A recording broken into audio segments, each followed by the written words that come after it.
Alors, parlons des extensions. Donc, on va venir ici. Pour les extensions, c'est assez complexe de vous parler d'extensions tout simplement parce que chaque extension vient avec ses fonctionnalités bien précises. Lorsque vous voulez d'une extension, vous devez vraiment faire la recherche pour savoir quelle extension que vous voulez utiliser. Personnellement, c'est ce que je fais. Je fais d'abord une petite recherche pour savoir quelle extension fait donc quoi. Par exemple, si vous voulez une extension qui va vous aider à gérer vos commandes de votre site web, vous devez d'abord faire la recherche et vous trouverez par exemple l'extension qui est le plus utilisée lorsque vous voulez faire de l'e-commerce, qui est WooCommerce tout simplement. Vous voyez, donc il faut vraiment essayer de prendre cette notion-là de façon globale. Donc nous, on va essayer de faire comme si on faisait de l'e-commerce. On va voir comment installer une extension. Tout simplement, vous venez ici dans l'extension, cliquez dessus. Après, vous venez là, vous tapez le nom de l'extension que vous voulez. Moi, je tape WooCommerce pour l'extension. Voilà, WooCommerce, et puis aussi WooCommerce qui est là. Donc, c'est l'extension qui permet de gérer votre site web si vous voulez faire en sorte que votre site web puisse devenir un site e-commerce. Vous avez WooCommerce là, vous voyez, c'est téléchargé par 7 millions de personnes à installer ça. Donc, nous, on installe. C'est vraiment quelque chose d'assez vraiment solide, hein, vraiment solide.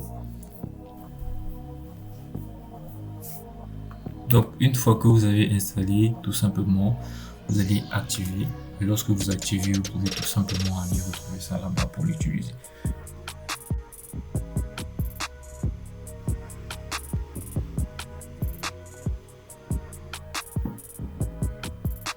Donc, en installant votre WooCommerce, on va vous demander de le configurer. Comme WooCommerce est une extension qui permet de transformer votre site web en site e-commerce, ça veut dire donc que vous allez pouvoir exercer du commerce, vendre, créer une boutique en ligne et tout. Vous pouvez donc venir ici pour configurer votre boutique. C'est cette extension-là qui apporte avec elle toutes les fonctionnalités qui va vous permettre de gérer votre boutique. Donc par exemple là, je lance mon entreprise, vous configurez. Mais nous on va entrer dans ignorer parce que on n'est pas là pour vous aider à créer votre boutique et tout. On est là pour prendre WordPress. Donc, je vais juste entrer dans ignorer, ça va activer tout ce qu'il faut. Voilà, donc ce qui était intéressant, c'était plutôt le cas là. Lorsque vous installez une extension WordPress, vous aurez notamment cette extension là qui va venir ici, WooCommerce, vous voyez. Et dans le cas de WooCommerce, c'est un très bon cas. Pourquoi? Parce que WooCommerce est une extension vraiment complète qui apporte avec elle encore d'autres extensions. Par exemple, là, vous avez WooCommerce. Vous voyez bien à WooCommerce, vous pouvez effectuer d'autres choses dans WooCommerce. Voilà, tout celui-là.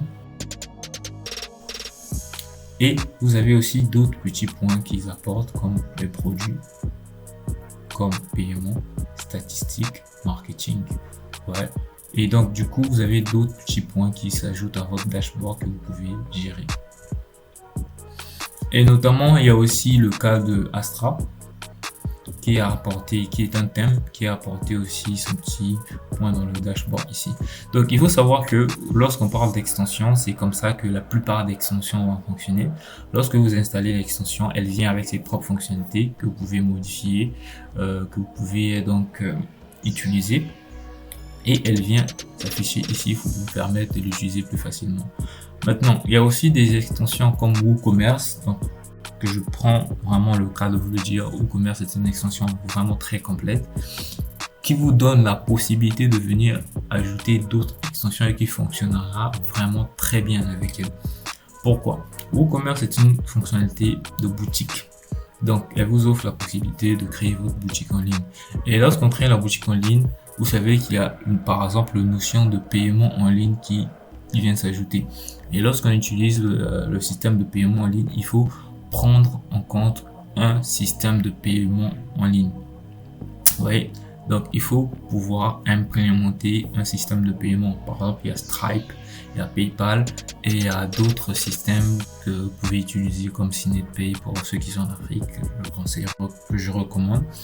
Donc lorsque vous travaillez sur ce système là, vous devez vraiment pouvez ajouter d'autres plugins qui sont faits pour fonctionner avec votre plugin. Donc, ce sont des plugins alternatifs faits pour fonctionner de façon concrète avec le plugin là. Par exemple, là, il y a intégration que vous pouvez faire facilement et qui vous offre des clés, des licences pour pouvoir intégrer d'autres fonctionnalités. Et vous voyez là, c'est noté que Astra fonctionne parfaitement avec WooCommerce. Donc, vous comprenez que Astra, c'est vraiment l'un des meilleurs thèmes. Donc, je vous ferai une petite liste des plugins que vous pouvez vraiment avoir besoin lorsque vous utilisez. Je ferai même une vidéo sur ça, sur une liste de plugins que je vous recommande d'utiliser lorsque vous avez un site web à créer. Donc, c'était juste un exemple comme tant d'autres. Lorsque vous utilisez, vous aurez besoin de ça. Mais si vous êtes dans un cas où vous avez juste besoin d'apprendre à installer le plugin, et après le plugin, j'ai avec ses fonctionnalités que vous allez apprendre à découvrir.